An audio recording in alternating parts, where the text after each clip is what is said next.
This is Rawthentic's CulturePod, your number one culture pod. I'm your host, Big Daddy Brown. And on the panel, I have with me today Miss Rita Supa and the special guest, Joshua Hurt.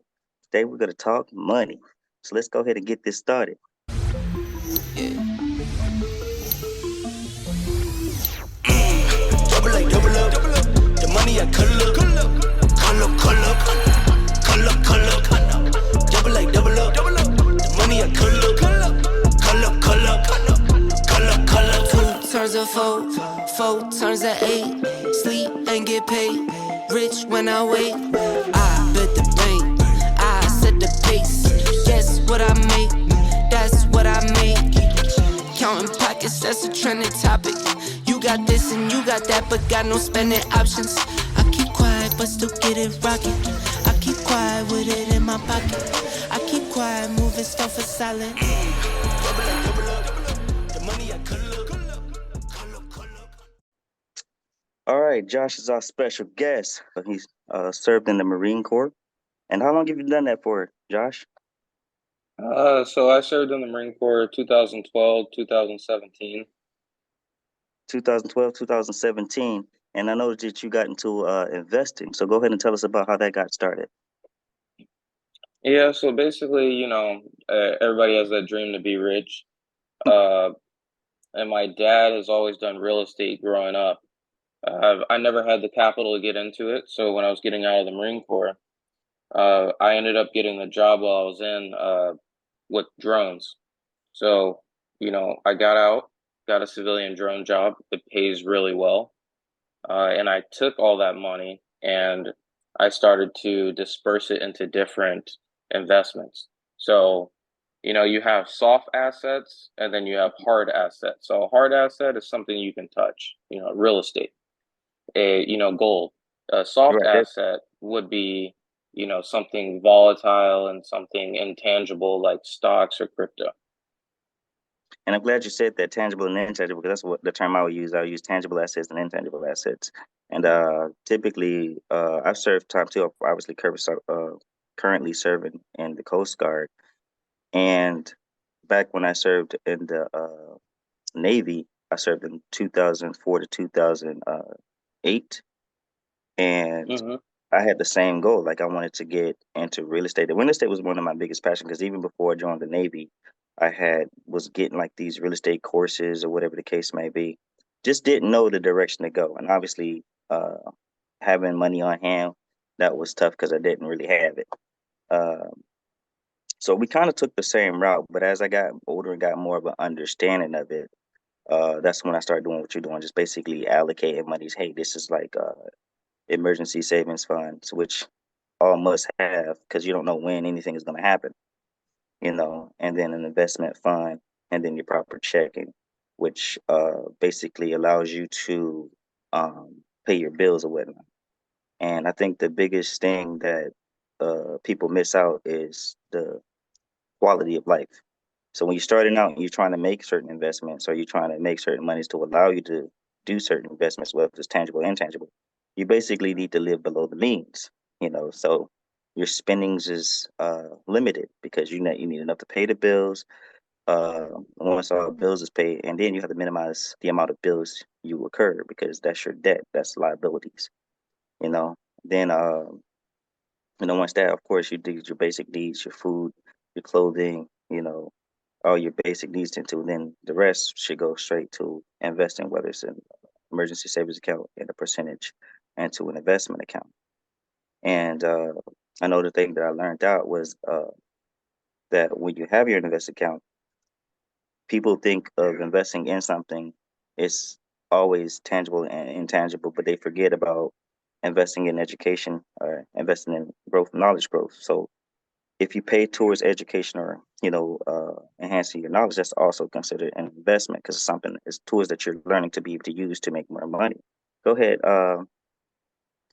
Josh. Go ahead and tell me how your journey began, and if Okay, you want to, so I'm going to elaborate on your point about investing in yourself as knowledge. So mhm. one of the greatest tools you can use is just simply the internet. Unless you're going to do elite finance or a doctor or lawyer, engineer, you really don't need college, right? So uh, when my brother was 16, he's 4 years younger, so I was 20, he's in the Marine Corps, and comes to me, he's like, I made $100,000 on the stock market. Mm. And it's not like our dad gave us a lot of money. We did chores to teach us how to work. He paid us, based on those chores or hourly work on his rental apartment. So it'd be something around $15 to $20 a week. So, $20 a week, that's still a good amount of money for a kid, Yeah. back then, early 2000s. So he took that money and he invested, and he only used the internet to learn how to do everything. So basically, he comes up with a strategy that diversification is for rich people, because it is. Diversification is so you don't lose your net worth. But Yeah. people who make money usually make it in one thing first. Maybe they hit it off and they're really good at a podcast. Maybe they're only good at one stock. They bought Walmart stock before it was Super Center or something. You know, so and then after that you disperse your money. So he was talking to me about risk tolerance, and when you're underneath 30, you have a really high risk tolerance because you can still start making money back for your retirement. And as you Yeah. get older, you kind of dial that down. You get more calculated and take less risk. Hmm. So my journey started right there, and I took his strategy. I bought Nvidia stock, um, and I bought AMD, all the processing chips, all the 5G, all the video game stuff. And another big thing I did was I picked 5 companies for the marijuana stocks, and I went into each state's legislation, and I found out which laws were going to get passed for those marijuana stocks and when it was going to be legal, and I bought them way ahead of time. And Mm. then, I sold that after, there was a big time where everything was going up in marijuana stocks. I sold Yeah. it, and then I put it into technology, blue chips like Apple, Yeah. so the S&P 500 goes up around, 7, 8% every every year. Basically is like a good gain for the stock market. So if you want to outdo that, you just get a really nice blue chip. So Apple, Apple's going to be around for a long time, and you can keep up with everything that the company's doing. So it's better to put your money in something like that. So put my money into Apple and other blue chips, let it keep going up, let it keep going up, and then I got into crypto. So the thing about crypto is it's more volatile. Yeah. Is crypto is a dangerous game, right? Because you make thousands of percent, and you can also lose, thousands of percent. It's more akin to when the internet first came out, and everybody's trying to find the next Google, the next Yahoo, before Hmm. it actually is. So I get into crypto around 2018, and this was me learning investment strategies. And the first thing I did was I threw about 10 grand in there, and it was at the bull market top, and then it goes down. Yeah. So so now I can't take out any of my money, and so I went to research. Most people would panic sell. I didn't sell So, anything, and I waited. I just kept researching stuff, and I wasn't really diving into it. Kind of just waited. And come Okay. 2020, Excuse all the me. markets. I'm sorry, Yes. Josh. Can you just go back and explain what is a bull market talk? oh, Okay. Mhm. All right. So we'll explain markets real quick. So a bull is someone who thinks the price is only going up, Okay. right? yeah. So if someone says you are bullish, that means you think the price is going to go green. Most people are bulls.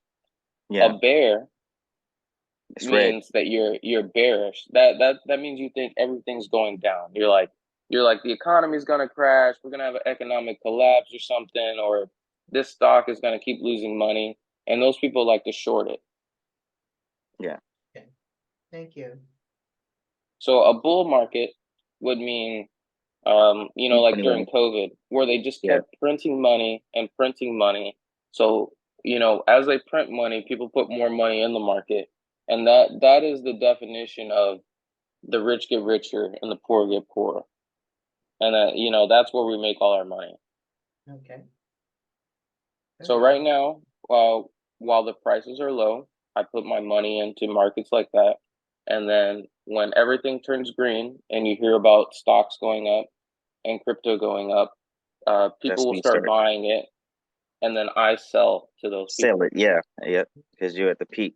A lot of times when people get any information on, especially this particular stock, it's probably when the stock hit its climax and the bubble's about to pop, especially if it's one of those hype stocks. So if you never heard of it, you know, then by the time you start hearing for it and you go look at the history, the stock analysis, and you go look at their quotes and the charts, you'll see that they already then went up a massive degree. By the time you hear it, it might go up like a little 2, 3% more than it collapse. And that's how Yeah. that thing gets you. That's why homework is important. So So so stocks maybe 2 or 3%, but crypto it will keep going up 100%. You might 10x your money, 10 times it, and that's what sucks people in is because um, we have like a chart of like emotional stages mhm. because what happens is you're in disbelief because it went up so much, and then it keeps going. So then you keep putting more money in, and everybody's doing it, and it keeps going, and then it goes down a little bit, and you're in disbelief. It's not going to end, and then it actually does go up one more time, a lot, and then after that, when it goes down, you just keep riding it all the way to zero. And that's where people lack financial discipline. Mhm, You have to sell for a percent. You have to set a goal. mhm. You have to know when to get out, in other words. Yeah, no one to hold, no one to fold. Yep. Absolutely. That becomes Wow. would you say that that becomes more of a gamble? Because I do notice that there are uh, ETFs out there. VT, for example, that's just one of them.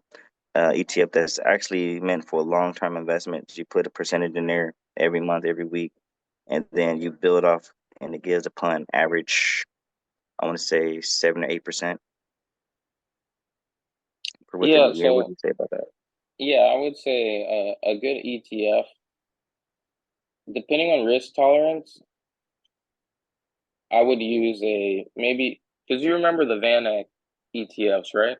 Yeah, So, something in technology or something you think is gonna go up a lot and that's already pretty low. You want your percentage gains to be a lot. of course. I think I But And missed so, in something. What is an ETF? I think I missed something. Did Joe explain what an ETF is? yeah, so an ETF is a collection of uh different assets together. So say you wanted to buy 5 different stocks and you wanted to manage your risk. So instead of putting all your money into Apple, you say, well, I don't really want to lose all my retirement funds. How about we do an ETF with 5 different stocks? We'll do Apple, we'll do Disney, and we'll do, McDonald's, Burger King, and Wendy's or whatever. Those are 5 really good um, businesses that are always going to be around. And if one of them fails, well, the rest of my funds go into the 4 others. And that's basically what an ETF is. So an And ETF is different than diversification. yeah, it's different than manual diversification. Basically, you're paying someone who handles that fund to manage your money for you. So Mhm. whenever a certain stock goes up, your ETF might go from because it has rules on it. So it might say this ETF is 30% McDonald's, 20% Walmart, and 10% something else. And all so right, so whenever those funds rise, then the percentage of the ETF changes. for the record, though, Miss Super, is ETF means exchange traded fund. Okay. Okay, so Your that's what it graphic, means. your, okay. You know something, it's just fascinating. I am fascinated with you guys, you young guys who are just so head of time. Most of our news is centered on those that are not doing well, but I'm telling you, and I know there's a lot of young people like you two that are just doing extraordinary. Josh, as you may know, I'm a traditionalist. I am a retired railroader, so I have my railroad retirement, I have my pension, I have a little 401k. And Hmm. if I would have known what you know, or both of you know at your age, I'm quite sure I would have been a multimillionaire. I've tried in different ventures, but not all. It's like anything, not all the ventures, blossomed. But I always worked, and I had my little savings, and I always put my money in 401k. So that has sustained me. And now, as being a platinum jubilee, I'm trying something different. And I Hmm. have entered into the real estate field at a time that no one should enter into real estate. Okay. But for me, I've always thought of myself as, if I did enter this field, 'cause I've been thinking about it for the past 30 years, as a referral agent. And as a referral agent, um, the client is not paying for my services. The realtor that picks up the contract is going to pay for me. So I think it's a win-win on all sides, because I'm still going to maintain Hmm. my relationship with that client, regardless of who they contract with. And hopefully, once they do close and they might need an agent, or have someone else that need an agent in a different state or country, that they'll come back to me for that referral. But again, that fee is paid by the realtor and not by, the client, which is pretty cool.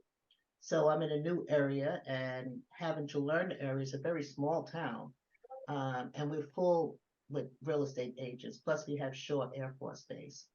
So there's a lot of things I can do, but my focus has been more or less referral, which is cool. Okay. Yeah. I'm gonna finish my story on how I got into investing, and then I want to touch on what you Okay. said about it's not a good time to get into real estate. Yeah, Right. and I was gonna say something about that too. I was gonna As say an that's actually agent. opposite. It's the best time. No, no, I'm talking about as an agent. Oh So yeah, yeah, No, as an as an agent. agent, Okay. not buying. okay, Okay, I'm sorry. yeah. Go ahead, Josh. 2018, wrote all that money all the way down. Didn't Hmm. do too much research. If I I would have made, millions. Got pretty close to it during the 2020, 2021. Um, but could have made a lot more. And one thing that I learned was you have to buy the blood, is what they call it. So when everything's red, it's going down, you have to buy it. You have to do your research really in depth, and you can't be too greedy. You got to control your emotions. So I invested, sold all my stocks, stopped my 401k because I researched what rich people were saying about it. My uncle, he's a millionaire off his 401k, Hmm. and after researching, because he's always like, do your 401k, do your 401k. And I researched it. And one thing I noticed was my 401k was down during economic hardships. And I was like, what if I had to retire right there? What if I really needed that money and I had planned out, my cost of living? So I started talking to millionaires and they were saying, well, you want your capital now. You want to be able to move it when you feel like moving it and you don't want it to get taxed if you take it out early. So I cut off my 401k and I put some money in crypto, and crypto went up. I sold and I bought an apartment building. So now what I'm doing is I take my, intangible assets and I buy tangible things. So I bought Mm. an apartment building, created an LLC, and got about, well, at the time it was $670,000 apartment building, 17 units. That's a good And price. this swings me into getting into real estate now. Basically, with investment properties, all you need to do is find either low rents or a really good area. And I noticed some of the people in there had rents as low as $400 a month. Hmm. So even if the bank is looking for, can you make a little bit of improvement? Hmm. So you raise the rents by $50 a year, whatever you can do, or if someone moves out, then you can raise it by hundreds of dollars. Hmm. So b- basically, we raise the value of our property, and I've never seen rents go down in a market. Usually they don't. Maybe in a heavy devaluation of your property, they might. But as rents go up, so does your property value for an investment property, especially an apartment building. So it's a perfect time to find something with really low rents and Hmm. buy it. And if you're in the military, then you get a VA loan. You can buy up to a Right. quadruplex. No money down. So, Josh, are you buying in the United States and Mexico? So right now I'm buying in the United States. I plan to start an entertainment complex down here in Mexico. Okay. Okay, that's wonderful. Is that around the Vallarta area? The area you're in now? Yeah, yeah, it's Puerto Vallarta area, yep. Hmm. So there's Okay. a lot of rich people coming through here, Yes. and obviously Mexican taxes are lower, um, and people tend to spend a lot more money on vacation. So I noticed they're missing something like, go-karts, laser tag, a fun bar, American Mhm. style stuff. So Right. It's funny because Lerone and I was talking about that with him basically buying property down in Mexico in such a resort area if it's affordable and basically just renting it to, vacationers, you know. yep, And just to clarify what I was saying, I basically was saying it wasn't a good time to become a real estate agent. yeah, Um, I got you, I that's what I got you. think. Yeah, but as far as, rental property and the time to buy, I mean, this is a great market for assumables, you know, Hmm. um, great market for assumables to get that low interest rate. But so like I said, I'm going to do referrals, and it's a good time for referrals too. I have nothing to lose, and very interesting. I know the market's going to come back, so it is what it Yeah, is. I would say anybody listening should buy as much real estate as they can as soon as possible. Mm-hmm. Not only because real estate is a slow game, but because BlackRock, $10 trillion asset manager, biggest one in the world, they are buying up all the property in the U.S. Yeah, from the middle class. That way, the Mm-hmm. middle class will have to rent for the rest of their life. That's right. right. Yeah, Yeah. they was doing that since actually like 2021. That we got whiff of that Right. information. They was doing that for quite a while, They've been doing it. buying that up there. But the thing of it is what happens is even they're limited because they have certain manpowers. Manpowers make that relevant. You have to hire a lot of people to manage all those properties. So if you buying it up, you're taking the risk of, hey, do I have enough people that can manage all of this asset? You know what I mean? And Well, then they probably start their own property management company. So if they have their own property management even company, they're managing their own property. even still, like The, you would the still the need thing about BlackRock is they do not care. They are buying. They will they will take a house that's worth $100,000 and they will pay $300,000 in cash. They'll buy the whole neighborhood and then they'll leave it vacant. And they basically they leave neighborhoods vacant and it moves everybody um uh, to big cities because if you have whole neighborhoods, you don't rent it out to anybody, then the mom and pop stores shut down and Right. everybody starts moving to these, to Chicago, St. Louis, whatever the city might be. And they own all the property there too, but now they have everyone concentrated. And so even if they, say they rent them out, the biggest purchase or the most important purchase the average person does in their lifetime is always property. So, Hmm. you buy your house, you're able to take out a loan against your house. If you want to start a business, you have equity, or you refinance the loan, or you might sell it to help you retire. If you're not able to do that, they're going to control you and they're going to make a lot of money, you Of know, course. which Yeah. BlackRock should have been broken up a long time ago by uh, U.S. legislators because it's worse than a monopoly, you know, because you can have an LLC, for instance, like mine. Mhm. And my LLC can own other LLCs and it can have trusts underneath it. And Hmm. essentially, that's what BlackRock is doing. They found out a way to own everything. Who is owned or who is the CEO of BlackRock? I don't currently know, But who but is owned? Hmm, that's interesting. the BlackRock is something else in itself. Um, as we can see, the SEC, and this is going to tie back into crypto. The SEC right now has blocked crypto completely, and I think the move has never been more obvious for people. Hmm, The head of the SEC is Gary Gensler. okay. He was a professor in crypto. He's been blocking crypto in all the legislation, and BlackRock just filed for a Bitcoin ETF. The Hmm, first, for some of the first ones to be, made. There's about seven or more ETFs waiting right now in legislation, and they need an answer on them by October. Hmm. So, in my opinion, if BlackRock asks for something, these guys rule the world, they're gonna get it.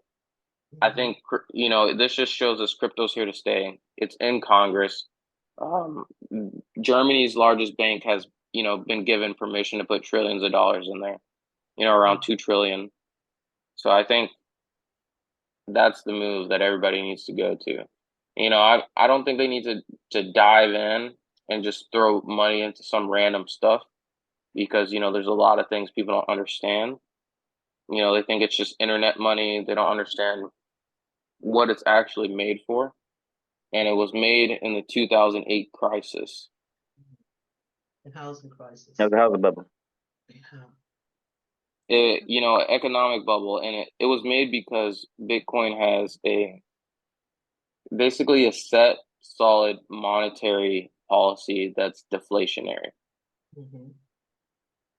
So they can't just, come out here and just print money and print money. And that's what's Very causing the interesting. inflation to the highest max. All this money being printed. And it's international too, crypto. Yeah. So this is the thing about crypto, and this is why so much money is flowing into it, is there has never been a market that's open for 24 hours globally, accessible to, we have equal access. So it's not like stocks where you're making an order and then your broker is putting it in. You're using Charles Schwab. They give you the money up front, but the order is not actually put in to the actual market. This is everyone has equal access. So me and a billionaire are equally buying something. Don't they come with like certain fees onto that? Like for example, I noticed when I was buying some of the cryptocurrency, like it'll say, "Hey, the price is here, but I'm actually paying above that price just to even get me a percentage share." Like, does that is that like fees going in between there? Or you can buy between this range and this range, but it only lets you in unless you're pretty much overpaid more. Yeah, so what we call a CEX, a SEX, Hmm. um, is a centralized exchange. And, with that, they usually have a set fee and they usually take a lot from you in fees. Right. The thing is though, you usually make all that money back. Okay. And so you know that they are also doing like every time there's a new cryptocurrency coming out, like you had your Shivs, you have your Doge, you have all these off brands, which I think Bitcoin is still the number one, right? Which all of these are networking from. So when you do research, especially for like guys that's coming in is going to watch it for the first time or maybe interested but don't know where to start, like what would you say start looking when you want to make a purchase of cryptocurrency? Because you have now so many off brands that you know it's just so many to pick and nobody knows like, hey, is this one actually is legitimate or what is it? You know what I mean? Okay, so the most important part about crypto or any investment is do your own research. And when people say that, and you'll see that all over Twitter, and when people say that, what they mean is you need to know how to filter information. So you can use the internet to learn everything in this world, but you need to know how to filter false information and what information is useless so you don't waste your time. So First with that first being thing you're said, gonna do, go ahead, tell me. yeah. So with that being said, because here's the thing that don't know, there's so much information out there. Mm-hmm. You can go through 4 years just deciphering through them all. If you don't know, you don't know. You got a person that may tell a story who's very charismatic, right? And he have that sales pitch, and he's very charismatic with it, so he can suck you in on the sales pitch. But if you don't know, you don't know. It's like, oh, this is sound good, but you're hearing words you never heard before. You don't even know what that means. You get what I'm saying? So a lot of people fall for Yeah. that trap. So like, there's so much information out there, and to get this upcoming, like, you have this that came out. It's backed by this. For example, you heard that Dogecoin was being supported by some a burger restaurant or something like that where you can just spend your Dogecoin there, and they was doing a Doge card Mm-hmm. or arcade and all that stuff. And then next thing you know, Doge went down the heaps. But if you had about $30,000 before that presidential election in 2016, you'd have been 2.2 million. You get what I'm saying? Today, if you took it out when that peak hit at like 74 cents, you know what I mean? So, but nobody knows that. Like, there's just at that point, it's just a gamble, luck of the draw. So how do Yep. you basically, and then Filter that. when you have a person that gets lucky, let's say you had a person that got lucky, they got in, didn't know what they were doing, and they managed to pop all that off. They have a higher risk, higher probability of trying that again using a bigger lump sum of cash flow and losing it. And that's what happens. So you get sucked up in the hype. That's the reason why, like, Miss Super, we're gonna go back into doing the bull and the bear. Oh, Bull means prices rising, bear means prices is falling. So if you have a bull market where you jumped in the hype and you got lucky and then you made a large sum of money that you ever had before, a lot of people they would just by natural instinct would go and try it again. And then once they try it again, thinking that hey, they know everything, they in a bull market and I mean a bear market correction, and they tank and lose majority of their money they made, if not all. You get what I'm saying? yes. So with all that information, how do you weed out filters if I'm coming in brand new? Okay, so the first thing you're gonna do, look up all the crazy terminology because I mean it's worse than, even a younger generation, when you don't understand what the young kids are saying. I Hmm. mean, there's things like hodl and, which means just don't sell. There's, crypto terminology, NFT terminology. So the first thing I did when I got into crypto was I create I created a new Twitter. I know it's called X now. So yeah, you create an X, and I don't know if you've heard about how aggressive these algorithms are. Oh yeah, I know They're about that. so they're there to get a response out of you, all social media. So what I did was I geared my social media to only investment stuff, Hmm. only finances. And so basically I had the most aggressive algorithm shoving the best financial news down my throat all the time, you Hmm. know. And so make it work for you. And those algorithms actually brainwash you. They might even, you know, they're so strong that they can destroy your attention span. They can have you subconsciously thinking about stuff. So when you Hmm. harness it for yourself, it actually benefits you a lot. So That's that's the very first thing that I interesting. did, and I started learning about it. And you said if someone gives you a sales pitch, how do you know not to believe it? But after you hear 100 sales pitches, you're gonna know which ones are good. So basically, I did a lot of reading before acting.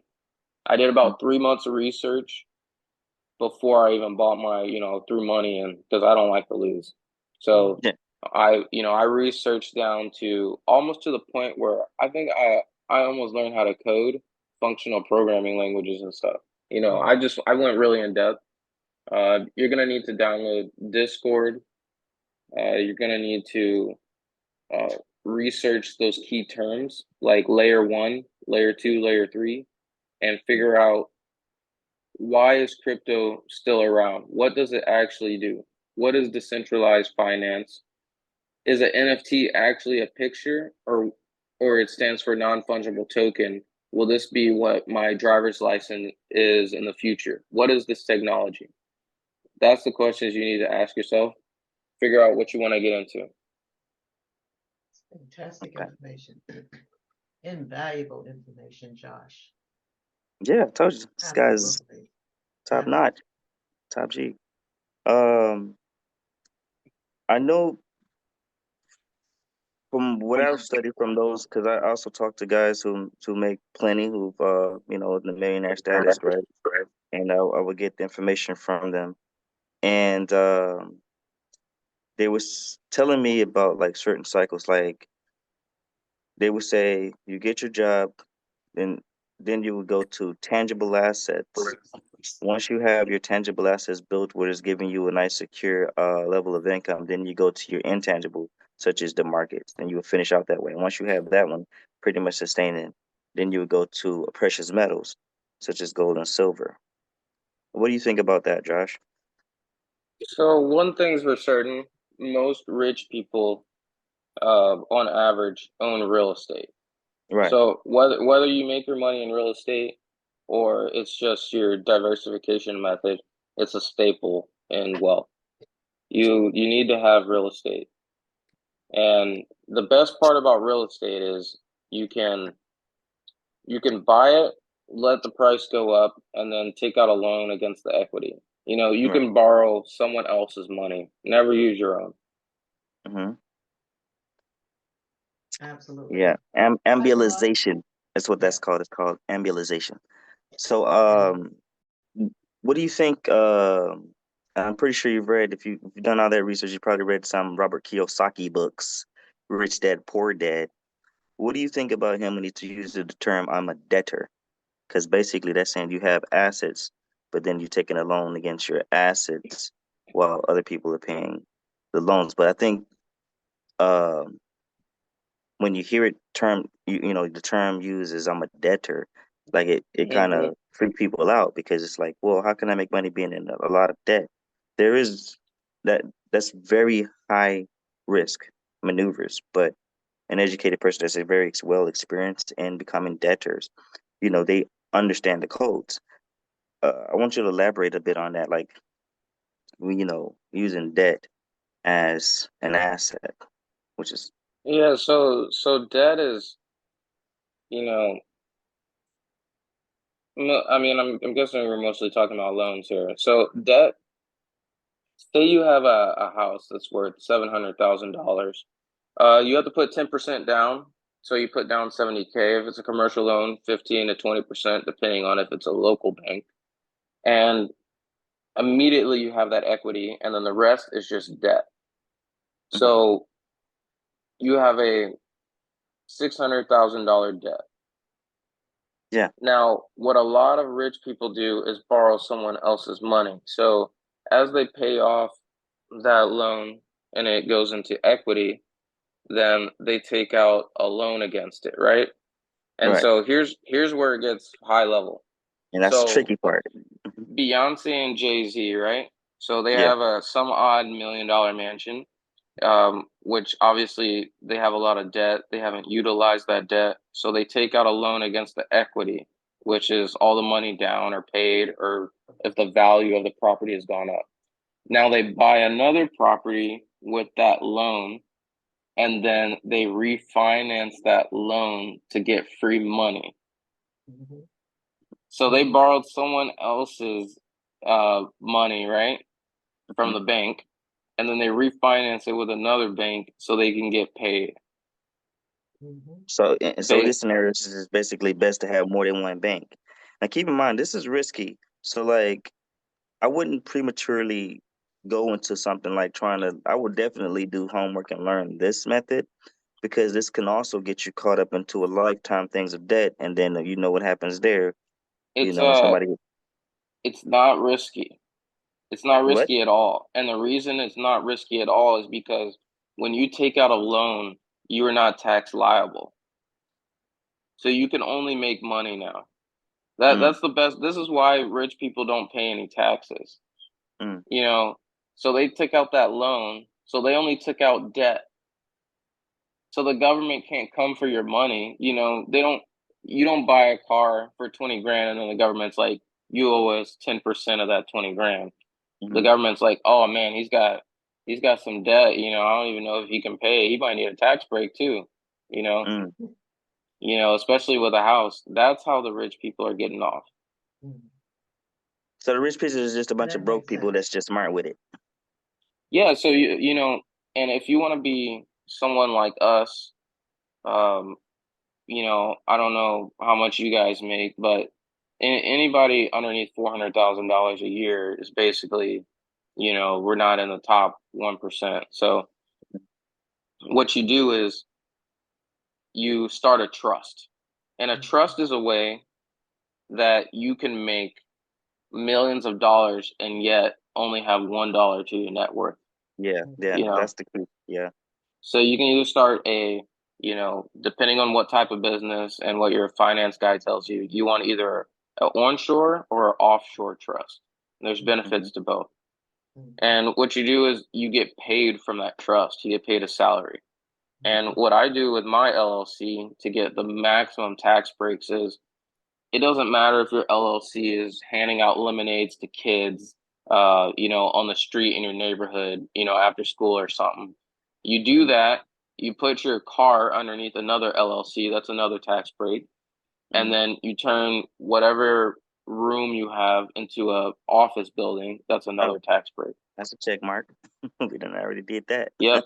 And then if you have a significant other, you put them on that trust or LLC, and you can write in if you want it to be temporary or how much powers you want them to have. And then you have a worker. Now that's another tax break. Mhm. Wow. And this is a lot of footwork for you to put in at the beginning, but the you actually filing your taxes, it's kind of automatic. It's not that hard to do.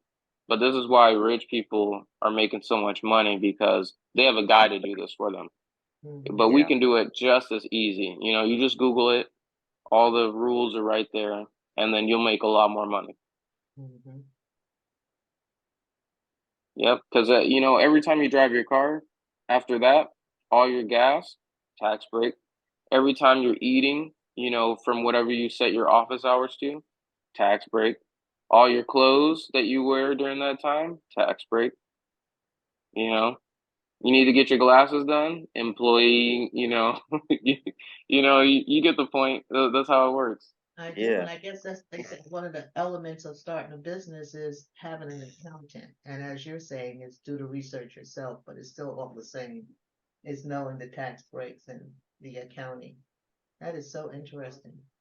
That's exciting. Oh, Josh, you're so exciting. You have so much relevant information. Absolutely. This is Yeah, really my recommendation for anyone getting into real estate is um you want as many tenants as possible. So if you can, start with a duplex. You exciting. know, so you have single family homes in good areas, which most people get started like that. Mm-hmm. But if you can avoid it, I would just go duplex or higher. Yeah. Yes. Makes And sense. you can either live in one side, you can do a FHA, no money down loan. There's a Mhm. bunch of ways to get started. Mhm. And then, you just keep taking out a loan against your property. Yeah. Okay, I got to say this right because a lot of people make it seem like just taking out a loan is pretty easy. Well, the common person don't have a good credit score to be able to qualify for certain loans, and you will need to have at least a good credit score. I want to say at least around, I think it might have went up, but I know at one point it was like 645 to even get started looking at just a regular house, and then up to like 650. 700 Not even so and up much to for like investing, but for yeah, and buying. up to like Mm-hmm. 745, 750 just to start looking at commercial properties. But one Mhm. thing I would say that you would need to start on, obviously, if you want to be qualified for taking out any type of loan, is getting your credit score up. Because if you have a history of not paying your bills, the bank is Mhm. not going to trust you or lend the money unless you Mhm. have a personal or private lender that's willing to, be your trust fund, and y'all making a one-on-one agreement, write a contract with that particular person that may have that funds, I will go that route. But if you need to go through a bank, uh, versus a personal benefactor of which y'all can make an agreement term on, it's best to get the credit score up. It's not as simple as just Yeah, going to the bank, hey, I'm gonna give you $150,000 and you got a credit score of $400. I mean, 400. That's not gonna work. They're not gonna do even 500. It's not gonna work. And then when you start to hit the 600, 645 range, your interest rate on the loan that's being taken is gonna be much higher. So I want to push that credit is very important, especially when you want to manage in real estate. When you hear this no credit needed, no credit necessary crap, you're gonna probably fall into a high probability a bubble. Because if you haven't shown that you're responsible in dealing with money and you have this fumble, oh, you went bankrupt here or you went to the collections here, though all those have been record kept, Mhm. which basically means you're not going to have, a probability of taking out loans. That's how most people just get stuck in the apartment complex. And, as the renter versus the person that's trying to own the apartment complex, you will need good credit. Mhm. And if you don't need good credit, you need to have some type of analyst or somebody, some type of coach or a well expert that was gonna walk you through, everything you need to do to get around. But for the yeah. most part, So, That's very with credit, you got to make sure that you use credit. Not using your credit will also get you points taken. right, And another thing is you have to shop around for your loans. So, a lot of times the local banks, they have a different risk tolerance, and you never know with the local bank. So you might want to shop around to your city bank or something smaller and talk to them because more often than not, you can actually start a relationship with them. Just keep coming in, keep talking to them, and you never know. make sure you got absolutely your credit, at least worthy to look at. right. Yeah, What do you mean worthy by to that? look It's at, like, but there are stories of people with bad credit. They somehow get a FHA loan or some type of grant, and then they make it happen. You do need to get your credit up to a certain extent, and it also shows financial discipline. right, I can't stand, like, I had made a property purchase and my credit score was like over 700 and went down to like the 690s. And just looking at it was starting to irk my stomach. You know what I mean? So I was like, I got to get that thing up. I want to keep my credit score above 750. Right now it's close to 800, but I can't let it drop below 750. That's my personal goal. Like I don't like to see my credit Hmm. score below 750. Um, you know, obviously, I'm like close to 800 now, but I want to keep it high because then I can actually feel comfortable taking a bit more risk, and I think a bank would trust me to take more risk because they seem to have um, paying off debt. You know, Mhm. I have that Yeah, history. I have over basically, 16, 17 years of that history saying, hey, this guy's been a reliable source. He can pay off his debts, so we can trust him taking out this one. And another thing with that is I'm also conscious of the money that's coming in. So like when I think about the how much I want to take from a loan is equivalent to how much I know I can pay back in a given time. And hey, I know I'm gonna have this amount for this particular time frame. You know what I'm saying? So hmm like even with the first one, I was like, this is my asking price, and I'm not really willing to go over this asking price. You know what I'm saying? mm, So that I had basically had to find a property that would match. This is what I'm willing to pay. That can be also, a bit of homework, a bit of legwork too. It's just saying, hey, because a lot of times you got the guys like you talked about before, they can just you know, throw cash away.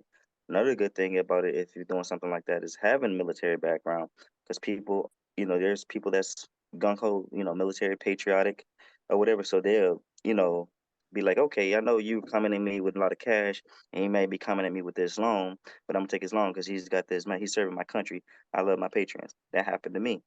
yeah. So, that's We were that's able to talk the local bank down 5% money down simply for pulling the veteran card on them. right, and so there's benefits for having prior service member, being a private service member. Yeah. But if you don't have that, prior service member, I would say you definitely need to socialize with people who are very experienced in this field and build a trust bond with them because, once you do your research, you get online, you do all the research, you can do all the research you want, but having a coach there um, that will guide you and help you through the process, especially for your first deal, is very important. Yeah, Some people they're just about getting their money. Hey, I let you there. You got this. I got my chunk change, and that's good. But the person that actually have a desire and that's willing to help you, follow that lead. Because they're going to be the ones that put you in a position where, hey, you have this resource, you have this resource, and sometimes you don't even realize you have certain resources. Like um, you know, I've realized when I created the budget sheet that I had a lot more money than I thought I had because I created a budget sheet. You know what I mean? And now I can see where all my money's going to, every last dime. So now I can control, do I need this right here app or I mean, it's charging me this amount of money or do I not need it? If it's something that I barely use, I cut it off. It's like, there's no point in having it. There's no point in being subscribed to it. And you have to go through your bank statements too to say, hey, because sometimes your subscription might cost so little that you don't even really realize it. But over the long term, that little bit could equal the amount that you could have used for some type of investment. Yeah. So, So yeah, I tell people all the time, if you cut off, like sometimes people are paying 3 times for a Netflix subscription they didn't even know, so they weren't looking at their statement or something. But even that money could have been gone into, a stock or something, and it could have made you money. Even, DOS collar averaging just monthly payments at yeah, $10 or something could have already made you a lot of money. And the other thing you were saying about credit is the way banks view credit is so 800 basically gets you um kind of like clout with them, pretty like much. you Yeah, that's exactly. where you start, the relationship. what Yeah, what what really is the standard for banks is just a 730 yeah, and uh or collateral.